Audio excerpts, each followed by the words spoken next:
Winter has come early, by about half a year. Sometimes decisions like these make me wonder if it was done on purpose. Lies of P was released in September of 2024, right after the end of the summer vacation when school and work begins again for most people. Now instead, it was dropped at the start of the summer. From an aesthetic standpoint, I do prefer when clearly seasonal content is released in the appropriate season, but this was likely done to capitalize on the lull in big titles right now, and that generally people have more free time during these months. Whatever the case, we did not have to wait long for Lies of P Overture. The DLC functions much like the old Hunters did for Bloodborne, a sort of prequel that elaborates on many of the critical points of the original game, answering many questions, while also creating many new ones. For those who don't want to sit through the whole video and just want a quick and concise review, I'd give it a strong 8 out of 10. It was a lot of what I expected. It was fun, challenging, and made me excited to play again. It does suffer a bit on account of its small scale, and while there is a lot of fun to be had, it doesn't quite deliver the same oomph that other such DLC have had. To save everyone from another 6-hour video, I'll get through the minutiae quickly. First, there are quite a few new weapons. In general, they are all fun and unique, bringing something new that wasn't present in the base game. The bow, while low in damage, gives you a small advantage in range, also making it a decent choice as a sidearm in order to break an enemy stagger from afar. It's not great against mobs, but can help with bosses as they tend to jump around a lot. Others, like the Puppet of the Future's Welder or the Arch's Guardian, offer status effect attacks. The Pizza Cutter is very fun to use, but completely fucks up your sightline. The Pale Knight and Rose Sword have movesets that look cool as hell. It seems that a lot of effort was put into presentation, though even when fully upgraded, not all of the weapons hold up in the endgame. Still, they are a stylish addition and I did enjoy using them all around. Enemies have also had a makeover of sorts. They realized they failed at making annoying dogs, so instead Round 8 went on to make the most annoying fish in a Souls-like. Some puppet enemies have also been revamped. For example, the maid puppets have had a makeover into carnival sweepers, with a whole new moveset. We also see the parade master again in an area that actually suits him now. The first few bosses are quite easy, all things considered. The alligator is a really fun first boss, and Marchiona is phenomenally done. Has to be one of my favorite Souls-like fights ever. Her addition also allows for the devs to make different puppets without breaking continuity. After all, once we kill Marchiona, there's no one around to continue her puppet research. However, it's still interesting that the alchemist puppets don't take hold in the long term, despite them breaking the Grand Covenant. In terms of stalker, humanoid, hunter fights, Veronique and Lumacchio fill that token role. Veronique is slower, but dealing more damage, while Lumacchio tests your reflexes as he is quick and agile, even in the second phase. The fights themselves are kind of forgettable compared to the others, but not only learning about the leaders of the Stalkers, but also fighting them is a nice treat. We also have our first, not one, but 2 companion fights, first with Alidoro and then Leia. Both are really cool and get points for style. The game lets them show off their cool moves without making the boss fights overly difficult. I do find it amusing that Round 8 tried to make their own Millennia. In truth, you can easily just run away from Arlecchino's attacks, but that doesn't stop him from being any less difficult. The hardest boss is undoubtedly the Guardian, which took me the longest to beat. It's a real monster, but the difficulty mostly comes down to the special attacks in Phase 2. Big bosses like this are made easy by their well-telegraphed attacks, whereas for example Lumacchio suffers somewhat from being an NPC and thus having very short attack wind-ups. The downside to this is that NPCs are always weaker than bosses. To compensate for this, he heals in the first phase, which makes the fight drag on longer than it really should have. I wish that they'd either let you interrupt or negate his healing in some way.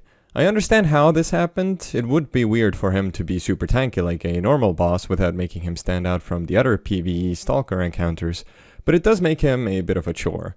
The Green Hunter is barely worth a mention. I did wonder how they'd resolve the fact that we kill it here in the past, but the little dude just ends up scuttling away. A cute little cameo of a secret boss. At least it does give you quartz. Speaking of quartz, you can now upgrade your previously unlocked P-Organ abilities further, which is a neat addition. It adds depth to the unlocked abilities, which is fine. Quantity doesn't always mean quality, so I'm not disappointed that we don't get anything new here. In terms of Legion arms, I'm placated. Both are useful in their own way, both in single and mob fights. I did find them hard to use as a way to break stagger, but as crowd control or utility they work quite nicely. I did wonder if there would be more, but considering the brevity of the DLC, I'm not too bothered. The main disappointment, for me at least, are the locations found in the DLC. Despite being round 8 level designs, strongest warrior, this is quite sad for me. The zoo is interesting. The contrast between the jungle imagery and the thick snow covered in blood and gore is vivid, and it certainly is one of the most memorable areas. The enemies there are also fun, as animals weren't common in the base game. We see mutated baboons, foxes, elephants, even kangaroos. It follows the theme of humans dominating nature that was set by the base game. The scramble for Africa happened in the 19th century, with zoos being a good visual metaphor for the air of superiority that Europe had at the time, which all overlaps with the grandiose arrogance that brought about the rapid industrialization in a new slave class, the Krot. In subtext, the animals being experimented on in the zoo are not much different than the puppets. With the zoo later burning down, it serves as a quaint foreshadowing for Krot's eventual downfall. The 19th century is known for its great strides in modernization and invention, primarily by way of colonialism. This violence is reflected on animals and humans both, but not as a consequence of Krot as a whole. The blame is shifted primarily to the alchemists. This is an issue in the same vein as my criticism of Venini's character arc, or rather lack thereof. We are left alone in our reflections on who really is at the core of all this evil. The laboratory's existence under Hotel Krot is surprising but not shocking. It was likely born from the mental asylum that was previously here, though it does make me further question Antonius' involvement with the alchemists. Everyone seems to be gone, though, to the cathedral, which is one of the mysteries I have no way of really solving, but more on that later. The new freeze mechanic, with the general winter season as well as being utilized for the lab, is clever, though ultimately the facility is a lot of narrow, dark gray passageways. Not to say it feels uninspired, certainly there is a great deal of shock and body horror to be found in the grotesque enemies, however it lacks impact somehow. The horrors we see in the research hall in Bloodborne makes your skin crawl, but the lab here just seems like a giant freezer with raw meat strewn about. Maybe I'm just grown desensitized with age, but I would have hoped for a bit more. The relic is largely the same, though we see more evidence of an ancient civilization here. In the base game I didn't really react to this, since we knew so little about the relic, but now it certainly does give the air of a holy site desecrated by human meddling, the place and time of the original sin that led Krot down the path it later took, ending in destruction.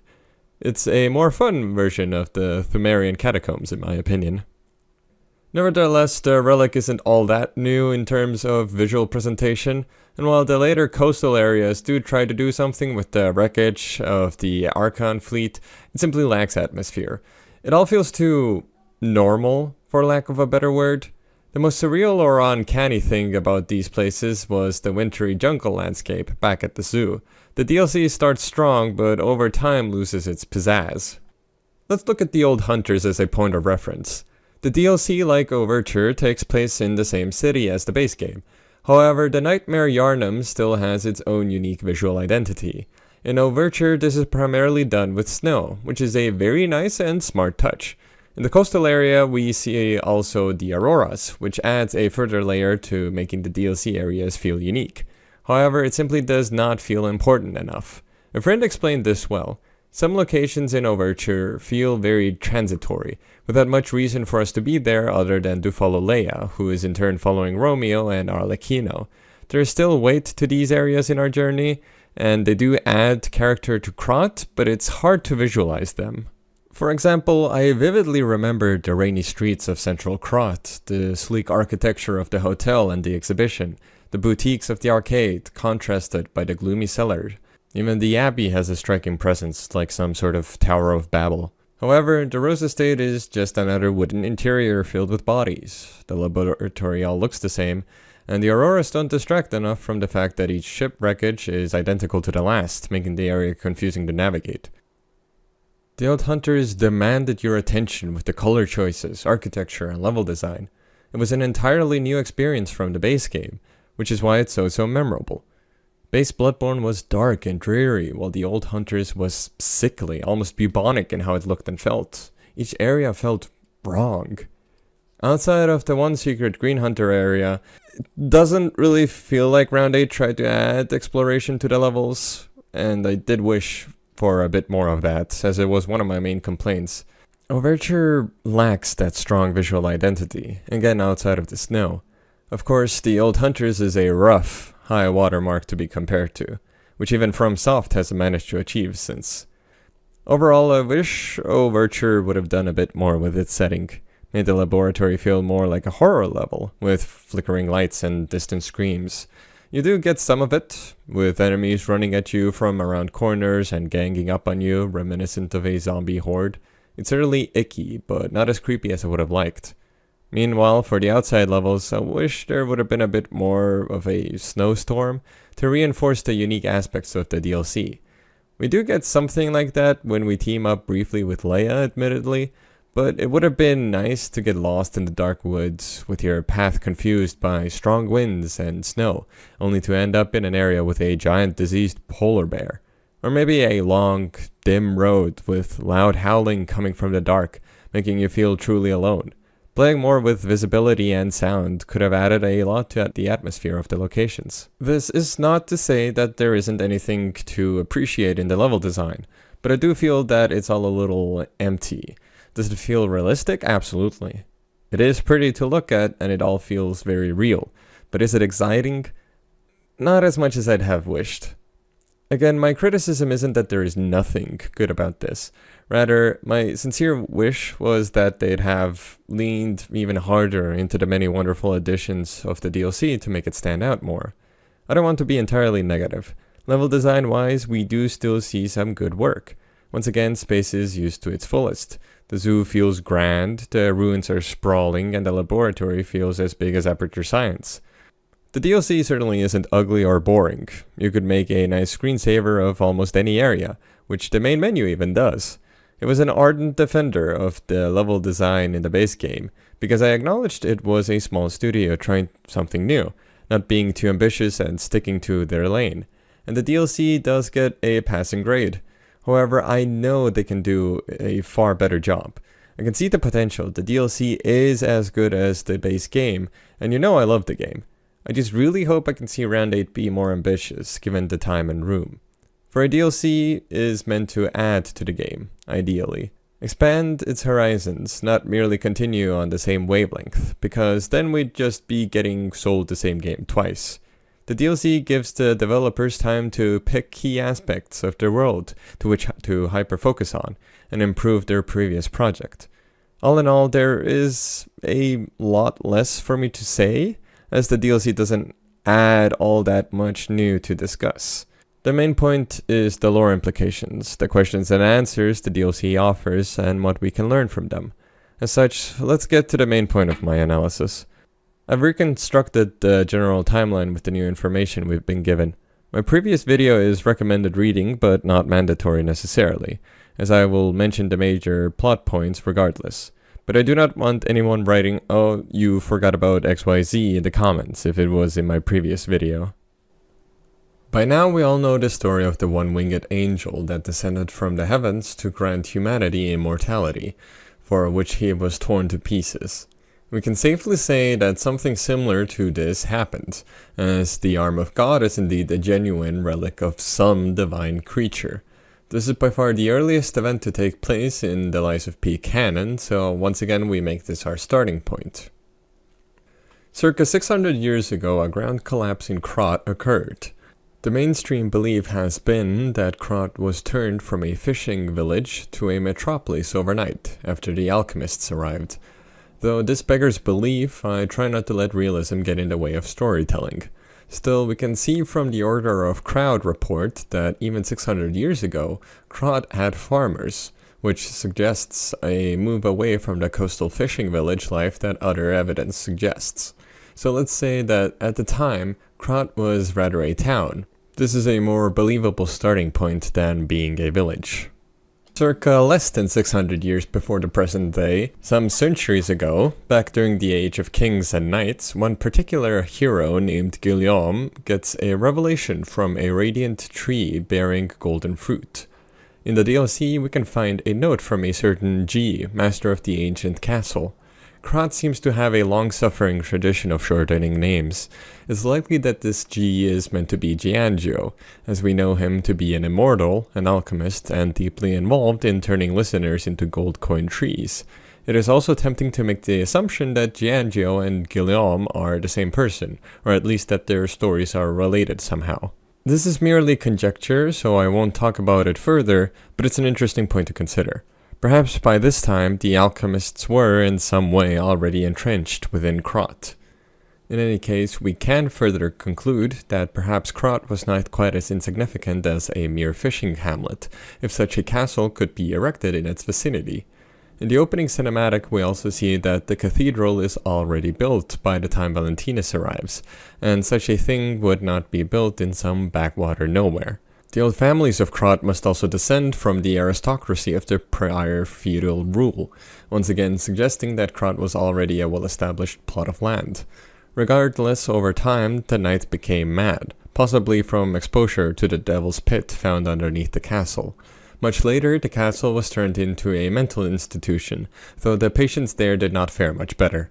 Many spoke of hallucinations, though no records remain due to a large fire that took place there. We will see later that large fires are a classic utilized by the alchemists to sweep away the truth. Going back circa 30 years before the present day, Valentinus, a leader of a sect of alchemists, finds what the locals call the Devil's Pit. Valentinus and the alchemists are the only ones able to process the ergo found in crowd stalagmites. Mining operations begin in the Devil's Pit, now known as the Relic of Trismegistus. Krat becomes more populated as the alchemists' influence grows, and they start to invest in the city's infrastructure, even going so far as to fund the renovation of the cathedral.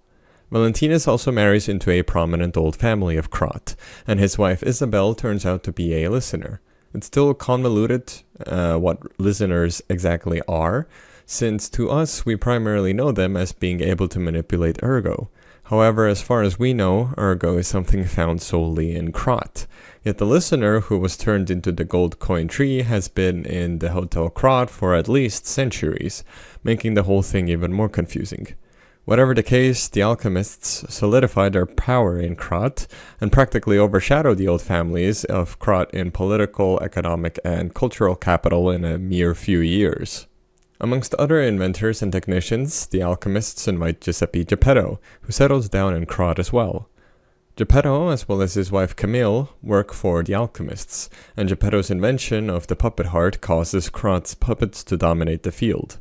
He becomes the head of the workshop union, while Camille works closely with the alchemists, even being a candidate listener, something that generally seems to be a hereditary power. However, an accident occurs. It's unclear what happened, but a likely guess is that an experiment occurred in regards to Camille and the Great One's relics, which was likely something akin to the arm of God found in the ruins under Krat.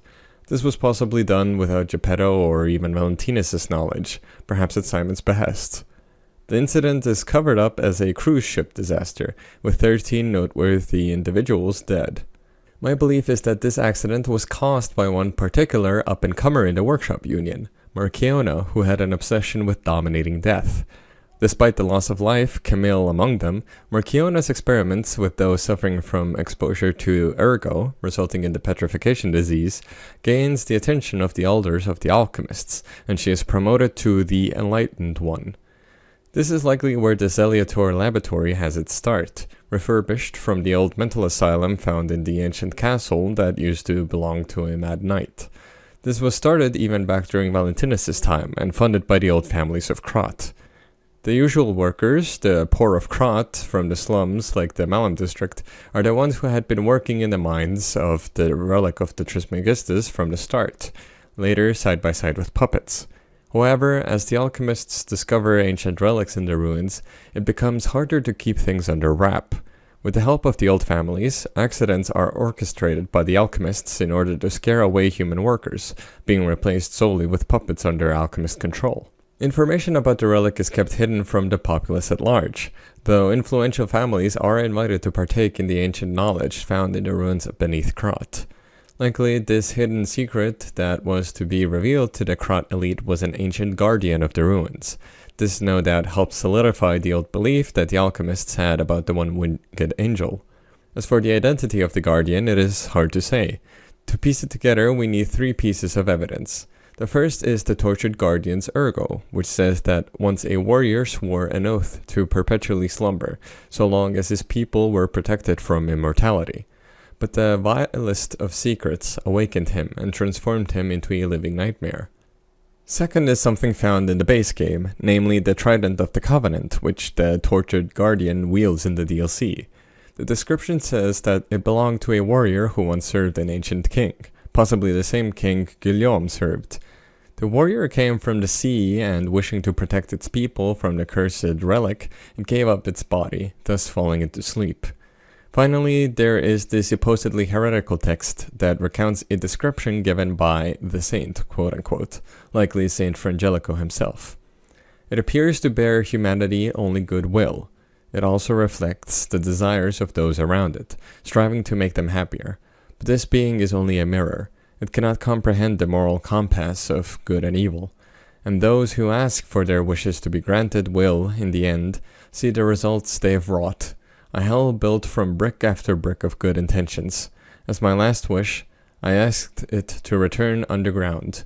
In this way, the world will remember only its supreme benevolence. So this is my theory. The one-winged angel that granted humanity the power of immortality came from deep below. The Order and the Church say it was a star, whose curious nature led it to mimic humanity. It had splendor that made people believe it was an angel, though that was far from the truth. It was metallic, a being of Earth, or perhaps some substance from a different reality or planet. In any case, it was immortal, and could grant immortality to others. This immortality was not granted to everyone, though, and the angel was torn to pieces, with only its arm remaining. We don't know how much of this is actually true. However, this is certain. Some being came from underground, and the saint asked it to return there, while a warrior sacrificed himself in order to protect humanity from the relic, until the alchemists cursed the ruins with their presence, spelling the beginning of the end. As time went on, Krat's ergo puppets had become world-renowned. It is also likely that during this early stage, experimentation on petrification disease victims reveals the truth of ergo, namely that it preserves the deceased soul in crystallized form. Marchiona, whether out of boredom, cruelty, or curiosity, decides to put her parental figure's ergo into a maid puppet. Marchiona is also the one to first discover that puppets can awaken into an ego. As such, this parental figure was very likely Camille, who died due to Marchiona's experiments gone wrong, and whose ergo was then later shoved into a puppet. Once the maid puppet awakened an ego, Marchiona took it apart once more to examine it. Meanwhile, in the public sector, a new profession flourishes. It's unclear when it happens, but those in power start hiring mercenaries en masse, likely to protect their fortunes as well as from the occasional malfunctioning puppet. These swords for hire become known as stalkers and form 2 main groups, the sweepers working for the old families of Krat, and the bastards who work primarily for the alchemists. Among these stalkers is one who becomes known as the Maniac, a blood-hungry killer who, as with many who are hired to sweep monsters, becomes a monster in his own right. He becomes notorious for his bloodthirsty tendencies, even feared by others. It is most likely, basically necessary, that at some point the Maniac succumbs to the petrification disease. Many stalkers probably died of the petrification disease or are directly experimented on by the alchemists. We have first-hand proof in the form of the Owl Doctor, as stalkers have a stronger constitution which makes for sturdier subjects for experimentation. In any case, the Maniac's ergo is put into a puppet, which ends up serving an alchemist surgeon. Awakening an ego, the puppet develops a hatred for humanity, and how they trap human ergo inside puppets. The murderous puppet goes on a rampage, even massacring Benini's parents. Arlecchino, helped on by the soul of the murderous maniac, revels in death. He believes that the greatest canvas is the human soul, believing his own to be found in the art he creates through bloodshed. All he cares for is the love of the hunt and what emotions this can cause, as humans are the most truthful in only their most dire circumstances. We go forward circa 15 years before the present day. The 30-year time frame becomes a bit of a nuisance. The fact is that Krot underwent a great transformation in that time frame, but this does not mean that literally 30 years ago from the present day, Krot was still a fishing village. I would say that Krot's main growth was in economic and cultural power, by way of ergo puppets. Many places like Moonlight Town and the Malin District had already been present for a while, but their importance shifted as the political hub became Central Krot, focused around the City Hall and the Workshop Tower. I don't think we are supposed to take the numbers literally. After all, we get mocked in the DLC for wondering what year it is, so clearly this is some lampshading that the specific years do not matter in the large scheme of things. So when I say 15 years ago, I refer rather to a point in time by which the alchemists were in control of Krot. Ergo had been discovered and things were rapidly developing. 15 years marks the middle point between that and the present day. Important events marked by this are Vanini's implementation of the Grand Covenant, the Rose Estate incident, and Carlo and Valentinus' death. In other words, the point where things start going wrong. So, by the midway point between the arrival of the alchemists and the present day, Krot has become the Golden City it was known as. Puppets are everywhere. The Castle Asylum has been bought by Antonia, who has yet or is on the verge of breaking contact with the alchemists, and Valentinus and Carlo are recently deceased, with Geppetto starting to put his grand plan into motion. Around this time, Lorenzini Vanini has turned 18, bringing about the Grand Covenant and a new age of industry. The Grand Exhibition is still quite a few years away. Leia Florence, a young stalker adopted by the Monad family, leaves her home, no longer able to turn a blind eye to the schemes of the alchemists that her father deals with. She sets out to do something good on her own terms and goes to put a stop to Arlecchino the Blood Artist. After a fierce battle, Arlecchino is partly destroyed, and Leia earns the moniker of the legendary Stalker. Arlecchino is recovered by the alchemists. It is remarked that Puppet A is very self-aware, and that hopefully it can learn the truth of human behavior and thought. Arlecchino believed he, as a puppet, was no inferior to humans, being effectively immortal as well as self-aware with clear indication of humanity, even if it was the cruelest parts of humanity. Simon Manus likely took an interest in him, and had him experimented on. On the flip side, Valentinus, as he grew older, became wary of the infighting and scheming of the radicals, consisting of Simon Manus, Marchionne, and others. There are voices who oppose Simon's faction, but they are assassinated by Lumacchio, leader of the bastards, excommunicated as is the case with Valentinus, or otherwise eliminated. Among those assassinated by Lumacchio is Colonel Little, owner of the Krot Zoo. Marchionne becomes the owner of the zoo, in which experiments with the petrification disease on animals begin. Marchionne at some point also shifts her focus to working on puppets, breaking the Grand Covenant laws and making them work for the alchemists. Eventually, the conflict among the alchemists came to a head. The petrification disease comes for the Monad Charity House, an orphanage turned boarding school run by Valentinus and Isabel Monad. This is where Carlo, Romeo, and Sophia Monad grew up, likely alongside Leia.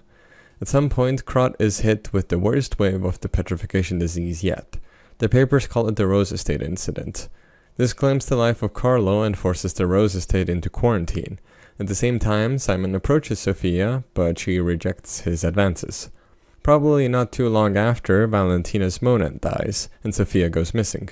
It's unclear how Valentinus dies exactly. We see blood spatters in his bedroom chambers and clawing at the Monad family portrait, likely Arlecchino's doing. So perhaps Arlecchino was part of the attack on the Rose Estate. However, we also see from the excommunication letter from Valentinus' Grand Master that he was supplied with a serum, though he might not have time to take it, as a sea monster was on its way to him. Apparently, Pistris refers to any type of sea monster, so perhaps this is in direct relation to Simon. The most important event of the midpoint is Carlo's enrollment into the Rose Estate. He meets Romeo and Sophia and learns of Leia, who eventually takes the two young boys under her wing. Carlo, however, perishes sometime after graduating from the Rose Estate. I still believe that the first wave of the petrification disease which hit the Mona charity house killed him. Sophia's diary tells us that the whole thing didn't happen immediately, but that at first a quarantine was issued, with people later fleeing to the Rose estate. In any case, Carlo passes from the disease. It's unclear why he was still at the estate, since he had graduated and Leia had left the Rose estate behind. Perhaps he was there to protect people? Who knows? I don't think it matters in the grand scheme of things. Some still debate over how Carlo died, but to this day I have yet to see any evidence that makes more sense than him dying of the petrification disease, since his ergo had to come from somewhere, and probably at the Rose estate, since the incident lines up with the general timeline of events, and he'd have no reason to be anywhere else. Interestingly enough, among other things, the alchemists rediscovered the gold coin fruit. This is sent abroad to other alchemists, who use it to cure the stone disease. It's hard to draw further conclusions on this, but it seems that not only Krot is suffering from strange pestilence. All in all, Simon's crew had made great strides in their research into ergo, like how ego awakens in puppets, the effects of the petrification disease, and carcass monsters. Petitions had also been made against Simon within the Order, and the Archon fleet of the alchemists was supposed to transport evidence against Simon to others abroad. However, this fleet didn't make it out of the coast of Krot. Lumacchio made sure of that. Simon's research notes went missing, and Geppetto learns the secret to resurrecting someone who has died by way of ergo, which he called the Devil's Method. The fleet was also transporting a fixed Arlecchino, new limbs and all. He was supposed to be taken far away from Krot and his ergo removed, but he managed to escape and set his sights on revenge. He found the Mona charity house not far from the coast and massacred everyone there. This was probably after the Rose Estate incident, but it's hard to say who would still be around after that. Lumacchio does mention refugees going there to hide from the disease, but that makes little sense, seeing as it was hit so heavily by the outbreak. Concurrently, news of what is happening at Krot Zoo starts spreading. It's quite far from central Krot itself, located in the mountains connected mostly by tram lines to the rest of the city. From the situation on site, it seems another massacre has taken place. Leia is still grieving Carlo's death, thus Romeo takes it upon himself to try and find the cause of the disturbance at the zoo. Arlecchino, having discovered Leia's attachment to him, is hot on the trail of the young stalker. The alchemists at the zoo are made aware of Arlecchino's approach, but their attention is taken by a much more handsome puppet. And that's where the DLC starts. At the end of the game, Arlecchino is defeated once more. Leia finds Romeo still alive and leaves P her sword, finally recognizing him as Carlo. Sadly, her reunion with her apprentice is short-lived, as Geppetto has been lagging not far behind. He has dug up Carlo's body, still fresh mind you, and kills Leia and takes Romeo hostage for experimentation, whom he later turns into the king of puppets. Geppetto builds the AP organ, likely from Crowd, which is hypothesized to consume ergo. Thus his plan is set into motion, and the first pieces of the puppet frenzy fall into place. So once again I come back to beat the dead horse of the Old Hunters. The Old Hunters DLC elaborated on the lore, gave us new weapons with unique identities, bosses that were difficult and rewarding, level design that felt as off-putting as the main game, and much more. It wasn't just more game, it elevated everything the base game had done right. How a few actions, whether with good or ill intent, lead everyone down the path to hell. Lies of P has a similar theme. The Old Hunters didn't only give us more lore, but it elevated what lore there already was. For example, we knew that the church was evil, but this doesn't set in until the research hall, where we see the full extent of this truth. This overlaps with the greater medical metaphor that some ascribe to Bloodborne. The horrors in this eldritch nightmare are entirely man-made. We made this bed we now lie in. The horrors are well within our comprehension, which is what makes the experience riveting. The Zeliator laboratory perhaps tries to do something similar. The Overture DLC focuses mostly on one half of the central conflict of Lies of P, the technological versus biological advancement of humanity, represented by Geppetto and Simon respectively. Geppetto is always felt in the background through letters and the post-credits scene, but it's mostly all about the alchemists, even if we do see a few of them on screen. Arlecchino does a lot of the work here, I have to be honest. Romeo is the damsel in distress from the start, but we learn very little about him that is new, other than that he survived long enough to become Leia's protege. We also get some crumbs about him, Leia, and Carlo together in the Rose Estate, but unless you already really like these characters, there's very little to make them stand out more. Romeo was a plot device in both the base game and DLC, and for all the work he does, I wish we could have learned something more interesting about him, other than that he is a capable stalker with a good heart. We do learn a bit about the so-called legendary stalker, who is a neat character. Our tag team against Arlecchino is also epic, with many cinematic moments. Yet it feels like she has been defanged. She is impressive against Arlecchino, but she is overshadowed by her own legend. Alidoro plays the part of the cute older brother, so it's nice we get to learn more about him, but not a whiff of the eventual betrayal by his partner Parrot, not even a cameo from Medoro, the reporter. So what do we learn? I'm not talking about the story, but what's the greater moral here of Lies of P. Overture? In Overture, Arlecchino is in the spotlight. In the base game, he was evidence for puppets being human, embodying the worst aspects of human nature. Simon even seems to agree with me here. We see others suffer, the stalkers who are experimented on or forced into servitude, appreciated only so long as they are useful. At the end of the day, the alchemists don't really care if you're with them or against them, you'll end up an abomination all the same. Even if you end up doing everything right, as Leia tries to do, you still end up lagging behind death before kicking the bucket yourself. And poor Romeo doesn't even get a good scene before he gets shoved into a puppet. It mostly seems to be a personal story about Leia, Romeo, and Arlecchino, rather than a grander moral. This is fine, but I feel like we do not learn as much as I would have liked. For example, Leia's relationship with Geppetto and the alchemists. We know she hates the latter and is killed by the former, but that seems to be largely it. What also interests me is her stance towards puppets. She uses some terminology that can be considered quite insensitive, like wondering if puppets can even hold grudges like humans can, and using the word almost like a hard R slur against Arlecchino during his fight. From P's standpoint, it must feel quite weird. Maybe this is a translation issue, but I somehow doubt it. Outside of that, we don't really get her side of the puppet-human philosophical discussion at all. The alchemists certainly seem to regard puppets as humans, but as is the case with humans themselves, all things are toast to them. The alchemists do not care for their own, their allies, or anyone else. Their cruelty is unmatched. We do find some strange humanity in them, primarily in the case of Alexander Goodman. He, like all alchemists, sought a way to elevate humanity, though despite his ironic name, I doubt the subjects of his experiments were willing participants.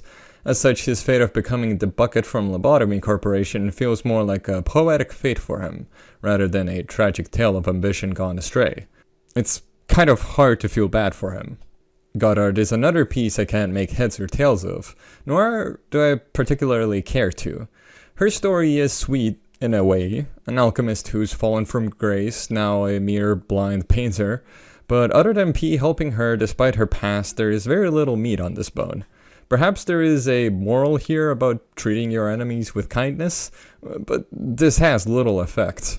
To rephrase my gripe, it is that there is very little conflict in the DLC for P himself. In the main game, it was being used as a tool by both the alchemists and Geppetto. P asserted their own worth despite these grand powers, proving that he was always as much of a human deserving of autonomy as anyone else. It was internally consistent. There is no such conflict in the DLC. We see echoes of the conflict to be, but there is no antagonist for us, for P. For Leia, certainly, but we are not her, are we? And even then, Leia's conflict also lacks any sort of philosophical edge to it. Her conflict with Arlecchino is completely personal. She detests the alchemists for their vile experiments.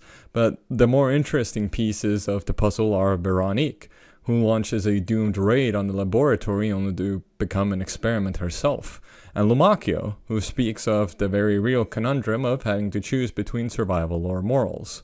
However, Veronique is introduced and then discarded too fast to make much of an impact, and Lumacchio's declaration that P will one day have to make sacrifices himself are hollow. None of the sacrifices we have to take are particularly hard, whether it be to cure Antonia, lie to others, or whether to give up our heart or fight Geppetto. Sure, the last one could be considered hard for P personally, but it doesn't quite put us in the same situation as what Lumachia speaks about. As for Leia, her conflict with Arlecchino is purely personal. Arlecchino massacred innocents, which was obviously bad, so Leia had to put him down. Then he was fixed up by the alchemists who thought they could control him only for him to go on killing, forcing Leia to put him down once more. Though she doesn't seem to see Arlecchino as a human at all. It doesn't matter to her. She just wants to save Romeo and stop Arlecchino. Meanwhile, Arlecchino's motivations are very clear-cut. Revenge, mostly. But again, there is no narrative tension here. The antagonism between them is, from a narrative standpoint, irrelevant. Which is what I think brings the DLC down the most. The story in a video game doesn't always have to be about us. But when you've introduced such a strong narrative thorough line in a setting, leaving it out to dry is just too jarring. There is an absence of grandeur in the DLC. Now, before anyone starts getting pedantic, I'm not saying the DLC lacks thematic depth completely. Marchionne and the laboratory show the cruelty that humans are capable of. Arlecchino proves that puppets are humans, but this point was already made in the base game. Leia is no messiah against puppet oppression, nor is she a particular hero against evil in the DLC. She just is there to find Romeo. She represents nothing. Just her personal grief over Carlo and care for Romeo. She is there because someone has to be there. That's it. And P is also just kind of present.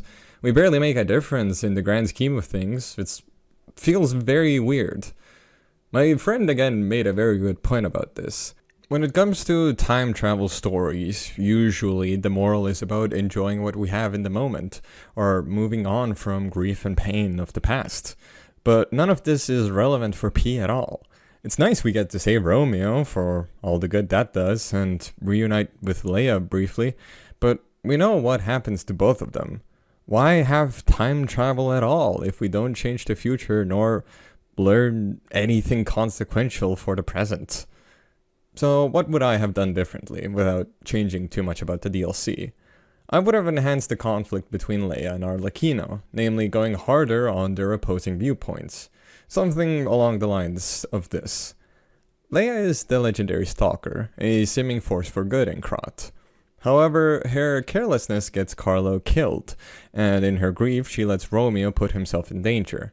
She believes that the alchemists are behind all of this, as if anything evil is happening, it has to be because of them.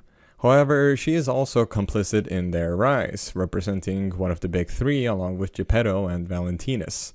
However, she and the other stalkers decide to put an end to the alchemists' evil machinations, deciding to put their differences aside and storm the laboratory. However, it turns out to be a trap, one which Leia believes she is responsible for. So now she has even more blood on her hands than she did before. Little does she know, Lumachio had set them up. Leia reflects on her position as a folk hero, wondering if all her vigilante justice hasn't brought about more harm than good. Veronique and Lumachio present further extremes on this axis, coming back to Leia's convictions, the former having that unyielding self-sacrificing spirit, while the latter characterizes stalkers as a tool, a mercenary class that is only as good as the hand that wields it. Eventually, Leia finds out that the alchemists are not behind Romeo's disappearance. This baffles her, as who else would do something like this? And then it is revealed that Arlecchino had kidnapped Romeo. Leia understands the concept of revenge, but for a mere puppet to go that far? Puppets are, after all, tools, inanimate objects that she has been killing without a second's hesitation. They shouldn't have such complex beliefs or convictions. But isn't that the same with stalkers? Thus, slowly, Leia has to come to terms with the similar nature of stalkers and puppets. Though they were created to be tools, they can cause unexpected harm and surprising good. After all, there are good stalkers among the cutthroats, and helpful puppets that will put themselves in danger for the sake of others. Now, I'm sure you'll notice this isn't far at all from what actually happens in the DLC. However, to say that this is what we are supposed to read from the text goes beyond the usual lore speculation inherent to Souls-likes and nears fanfiction territory. I can't even say if this is the intended interpretation or not because the DLC gives me so little to work with. I like to believe that this is the deeper moral, but to claim so would be delusional on my part. Perhaps there are critical things I missed, but I also don't believe in senseless conjecture. I only claim things based on what is present in the text, and that in this case is very little. I welcome any interpretations that contradict mine. There are no doubt many compelling theories or interpretations, but to me personally it feels more like guesswork than what I'd like. The reason I liked the lore of Lies of P is that it was easy to follow, and you didn't need 10 Vadi videos to put it all together. There was more to find if you went snooping, but you didn't need a gold medal in mental gymnastics to make sense of the story, which is why the DLC has left such an odd taste in my mouth. To summarize my critique into a concise point, I believe that a good DLC will have a unique identity compared to the base game. This is what makes a DLC stand out, not just as more game, but as a true addition to the base product. Lies of P is currently €60, Overture is 30. That is not an insignificant amount of money. When a DLC does not differentiate itself from the base game, the player feels like they paid extra just to get more of the exact same product. There are 4 points, I think, that make for a good and memorable DLC. First is mechanical variance. Making a DLC that feels different to play is one way to achieve this end. This is hard to do with Souls-likes, where the formula is already set in stone and changing the gameplay too much will alienate those who played the original game. As such, I can't fault Overture too much for failing in this category. However, it's not impossible, even with a very strict gameplay structure. I think of Prey 2017 and its DLC Moon Crash. Instead of one player character with an increasing toolbox of abilities, the DLC Moon Crash has 5 characters you can play as, each with their own unique skills. Moon Crash is a dearly beloved DLC, despite its brevity and simplicity, because it offers a gameplay experience that differentiates itself from the base game. The second is visual identity. I've already made this point in regards to the Old Hunters. Base Yharnam is dark and dreary. Nightmare Yharnam feels otherworldly and sickening. Overture does try with the idiosyncratic zoo, the snow peppering the landscape, and the auroras. It gets a passing grade here, but I believe more could have been done to truly make it memorable. When I think of the Old Hunters, I can't separate the way it looked from how it felt. When I think of, for example, Dark Souls 3's Ringed City DLC, I can't forget the all-consuming sand. Third is space and time. The visuals are dressing for the cake that is the level design. However, if we took some of Overture's locations, say the zoo or the laboratory or the Rose Estate, and put them in the base game, they would not feel out of place at all. The one area I can say this could not be done with is the Archon fleet wreckage, with its ice platforms, auroras, and half-sunken ships. One way this could have been done is to show Krot as being more lively, more lived in, and closer to its golden age. As it stands, it's hard to differentiate the base game Krot from the DLC Krot. And finally, lore significance. The DLC is a chance for the devs to show us parts of the in-game world in ways that couldn't be shown before. We do see Romeo alive for all of 2 seconds, Leia at the end of her life, and even Arlecchino before he was reduced to a prank caller. Tidbits here and there fill some of the gaps in the greater lore tapestry of Lies of P, but it doesn't offer anything that changes the way we look at the game. In these 4 points, Overture fails at 3 and gets a passing grade on 1. Ultimately, it feels more of the same that we've already gotten, which isn't a bad thing in itself, but for $30, I would have hoped for a bit more. Now that I'm editing, it actually hits me. I think you only lie a single time throughout the whole DLC. Like, lying is the whole shtick of Lies of P. It's literally in the name. And yet, in the DLC, I can only remember lying once to Lomacchio, and even that was pretty meaningless. There's no growth for P.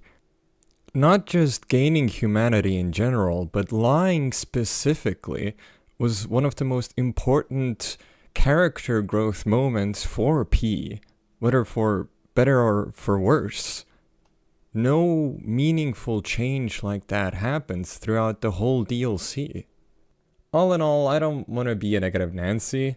At the end of the day, I had fun with Overture, and that's all that really matters, I suppose. The sharp among you will have noticed I walked back on my statement in the previous video about not comparing Lies of P to FromSoft influences. I thought it would be a nice little exercise to prove my point, comparing it so heavily to the old Hunters. Overture isn't the old Hunters. That's a given. Nothing before or since has ever been like the old Hunters. It'd be bizarre to compare the Ringed City to the old Hunters, just as it's unjust to compare Overture to it, I think. However, I do also think there is a point to be made about DLCs here. Generally, they are more game, sure. And while 2 cakes are always great, I do want to highlight that Overture wasn't quite the step forward I was hoping for. It left me a little disappointed, but not enough to lose faith in round 8. I am still excited to see what they will cook up in the future. I just really hope they can show off everything that they can really do. To end this video off, I have some further conjectures that didn't really have a place anywhere, so I'm just gonna list them off in random order here. We don't really know how long ago the Rose Estate incident was. Leia's still grieving, so it had to be somewhat recent. Geppetto's journal also states that the body to be resurrected has to be relatively fresh in order to be used as a vessel. Sophia's journal mentions that the quarantine from the petrification disease has been going on during the whole winter. I'd wager the Rose Estate incident was perhaps quite recently, during the same winter season that we play in. The news of the outbreak at the estate might not have even reached far, which is why people were running there for aid in the first place, as Lumacchio says. Little did they know that the estate, as well as the village outside of it, was already contaminated, leading the refugees to either die of the disease, or carcass monsters, or even Arlecchino. What is interesting though is that despite it being winter, it's hard to pin down what month it is. The base game takes place during December, as indicated by the Stargazer at the hotel. However, we don't see a whiff of snow. As such, in Krot, the snowy season is likely in February or even March, which is when I believe the DLC takes place. A further point of confusion is the attack on the cathedral. From collectibles, we can see that they plan to attack the St. Frangelico Cathedral in order to purify the truth and to silence traitors to the Order. However, if this is the same attack the consequences of we see in the base game, then this could not have happened a long time ago. After the end of the DLC, the hotel had to have been opened, Krot Zoo would burn down, quote-unquote, the Grand Exhibition still had to be planned, P would be built by Geppetto, and Romeo would be turned into the King of Puppets, after which the puppet frenzy would start. It's hard for me to believe this all could have happened in less than a year or two. I would posit all of this taking place over the course of maybe 5 years at best. It's not hard to reach the cathedral, so for the attack to have just happened all before the Grand Exhibition or anything similar is just unbelievable to me. You mean to tell me the siege on the cathedral was taking place for years and nobody knew? Even with how omnipotent the alchemist's control is, they can't have covered that up for that long. The attack on the cathedral would have logically taken place after the puppet frenzy and the worsening of the second wave of the petrification disease, which has yet to happen in the DLC. Yet we already see them planning it, going so far as to leave the Zeliator laboratory unmanned. Also, we see the Black Rabbits already working for the alchemists. It would only make sense that they knew what the ergo they were supplying was being used for, as they had access to the laboratory and other areas. So, why the ignorance in their ledger? We can also find their hideout at the hotel, though I've no idea when they had time to drill through the floor and install an elevator there. Is this supposed to show us some sort of timeline inconsistency, that not everything has to make sense? For Souls-likes, I guess it's not too out of the ordinary, but it's still kind of a weird thing to have. Also, why does Gemini say that Florence went missing in Krot? Like, yeah, no shit. Where else was she supposed to go missing? Does this imply that stalkers are not crot specific? Or that Florence was a globetrotter or something? It makes no sense, this comment. Also, why do we not learn anything new about Gemini, whom Leia clearly knew and has right there? Not to mention the Trinity. It's easy to conclude that the Trinity that controlled Krot from the shadows was Valentinus, leader of the alchemists, Geppetto, representing the workshop, and Leia probably as the legendary stalker. However, we get no mention of this trifecta from the DLC. As for Valentinus, his fate still remains a mystery. It's safest to assume he died during the Rose Estate incident, but who his Grandmaster is, how many alchemist sects are there actually, and what are their objectives, how much did he knew about Simon and his plan, was he heavily involved in the laboratory to begin with, the Trinity again, and most importantly, why is he implicated to have given away the relic to quote-unquote unbelievers? According to the base game, Andreas got the Arm of God with help from Cecile, so is the implication that Valentinus gave it to Cecile? That seems very odd based on everything else that we know about him. Yeah, I don't know. And finally, why did they try to rehabilitate Geppetto? The DLC tried to make him more sympathetic, making Marchiona the one who killed Camille and put her ergo into a puppet. Geppetto talks about how sending Carlo away to the Rose Estate was the better choice, but these revelations do not feel justified. The Geppetto from the base game and the Geppetto that the DLC talks about are two different characters. If anything, I feel they did more damage to him rather than fleshing him out to seem more tragic. Also, don't ask me about Rosora. I have nothing to say about her. Genuinely no idea how she fits into all of this. I have next to no good or convincing evidence to talk about with her. She's completely absent from the base game, and even in the DLC her presence is so minimal she feels like an afterthought. So, that's been my thoughts on the Overture DLC. A lot more critical than the previous video, granted, but despite how much I like Lies of P, I do think criticizing the DLC is important. I think there is an important discussion here to be had about the nature of DLCs. We are far past the days where expansions and DLCs are free. With games now being upward of €50, with DLCs usually being half the original asking price, we need to ask ourselves if the time and money asked of us is worth the experience.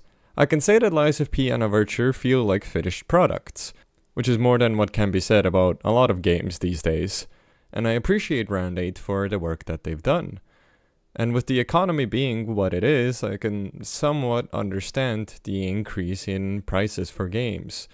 But when media starts costing 60, 70 or 80 euros, we have to ask if this is truly what we want, and how our consumption will affect future products.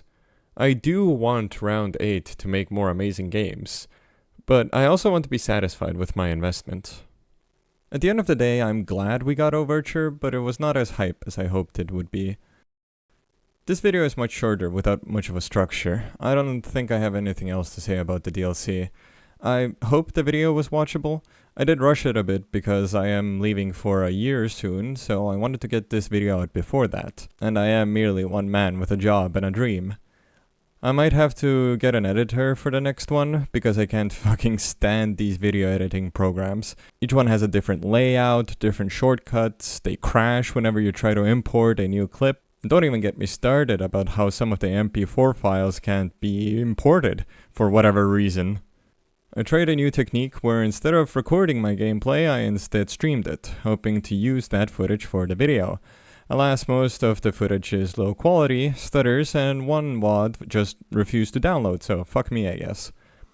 Before I forget, I wanted to thank everyone for 1,000 subscribers. It seems a little cringe, like I'm some sort of storytime YouTuber from the 2010s, but I'm glad so many people enjoyed the Lies of P analysis.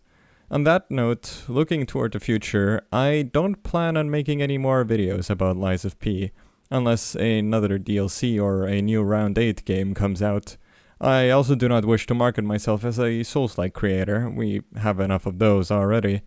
A while back I made a video about dating sims, which got as much traction as I expected, can't be too disappointed about that, but my future content will be more in that vein. I have lots of ideas, but they are often ambitious beyond my abilities and time. I don't know what the next topic will be about, but hopefully it will be worth the wait. So, to sign off, I hope you've enjoyed, I hope you've had a nice summer, and I will hopefully see you in the next one. Bye bye.